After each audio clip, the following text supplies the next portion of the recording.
আসসালামু আলাইকুম। RFL jug নিবেদিত শরবত সমাহার অনুষ্ঠানে সবাইকে জানাচ্ছি অনেক অনেক শুভেচ্ছা। বাদামের শরবত আমাদের আজকের আয়োজনে রয়েছে। এই বাদামের শরবত বানাতে যা যা লাগছে: পেস্তা বাদাম কুচি, কাঠবাদাম, কাজু বাদাম, পেস্তা বাদাম, ফুড কালার, মধু, পানি, দুধ। খুবই লোভনীয় ইনগ্রেডিয়েন্টস। আসলে অনেকগুলো বাদামের মিক্সে যেহেতু বানাবো, বাদাম সবাই খায়, যেহেতু হার্ট হেলদি, অনেকেই জানেন যে বাদামে ক্যালসিয়াম, ম্যাগনেসিয়াম সব কিছু আমাদের শরীরের জন্য খুবই উপকারী।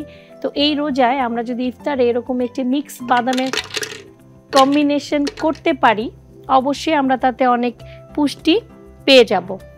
সো কাজু বাদাম নিয়েছি পরিমাণ মতো, নিচ্ছি কাঠবাদাম। কাঠবাদাম সম্বন্ধে অনেকেই জানতে চান যে খোসা সহ খেলে ভালো না খোসা ছাড়া। কাঠবাদামের খোসা সহ খেলেই কিন্তু বেশি পুষ্টি পাওয়া যায়। নিচ্ছি পেস্তা বাদাম। 3 রকম বাদামের কম্বিনেশন, যেটা এই পুরো ড্রিঙ্কটাকে অনেক বেশি নিউট্রিশিয়াস করবে। একটু ফুড কালার ইউজ করছি, যেহেতু দুধ আর বাদাম থাকবে। রোজার সবচেয়ে বড় ব্যাপার হচ্ছে যে একটু দেখতে সুন্দর হলে সবার একটা তৃপ্তি লাগে, কারণ সারাদিন না খেয়ে থাকার পর পুষ্টিকর খাবার তো প্রয়োজনই, পাশাপাশি যদি একটু ডেলিশিয়াস এবং লুকস গুড ফুড হয় তাহলে অবশ্যই সেটা সবাইকে আকৃষ্ট করে। সামান্য একটু মধু দিচ্ছি দুধ, বাদাম দুটোই প্রোটিন।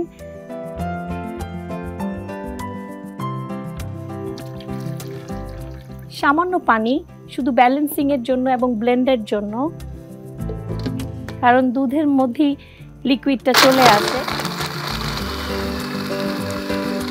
হাই স্পিডে অনেক ধৈর্য নিয়ে একটু করতে হবে, যেহেতু বাদাম।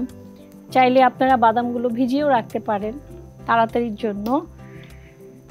এবার নিয়ে নিচ্ছি আরএফএল জগ, যেটা 100% ভার্জিন ম্যাটেরিয়ালস। পাশাপাশি এটি সবচেয়ে বড় জিনিস হচ্ছে টেম্পারেচার মেনটেন করতে পারে, অর্থাৎ আপনি যে কোনো টেম্পারেচারের তরলকে এই জগে রাখতে পারবেন। সুন্দর করে ঢেলে নিচ্ছি। সার্ভ করার আগে খুব সুন্দর একটি মিষ্টি স্ট্রবেরি কালার এসেছে।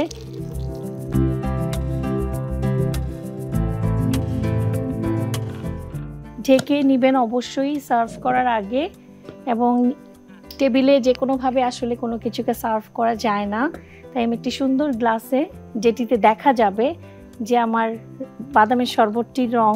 বিশেষ করে যারা টিনেজার রোজা রাখছেন বা যাদের নিউট্রিশন, যারা ল্যাকটেটিং মা, অর্থাৎ বাচ্চাকে বুকের দুধ খাওয়াচ্ছেন,